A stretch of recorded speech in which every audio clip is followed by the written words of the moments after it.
Welcome to part 9 of the Barn Stars Sew Along. I'm Celine Perkins from Perkins Dry Goods.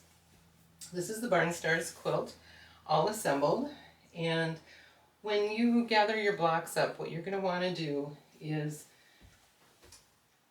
the quilt is assembled in sections. You'll put a spacer between the 3 blocks in the top row and the 3 blocks in the bottom row. The top and bottom rows are identical. The bottom row is just rotated. When you go to sew your barn into the quilt, you're going to be adding spacer strips on either side of it.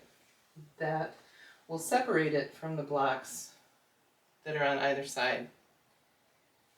The side panels have a narrower spacer strip at the top and the bottom, and then a wider one, which is the same as the ones up here.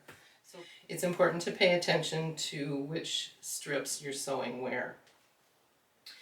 This quilt has a float border, so that's the next step, is to add your background float border, then your accent border, and then your outer border. It's also important to measure your quilt before you sew your borders on. If you sew just one long strip down the side of your quilt and repeat it on this side, your quilt is not going to be square.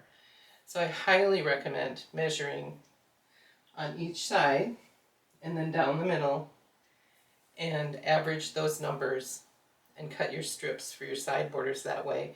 Add the side borders, measure again, top, middle, bottom, cut the strips to that side. Be sure to pin, and your quilt will be straight and it'll be square. You won't have the wavy border issue. It does take a little bit more time, but I think the end result is really worth the effort. So I appreciate you spending your time listening about the Barn Star quilt, and thank you very much for watching.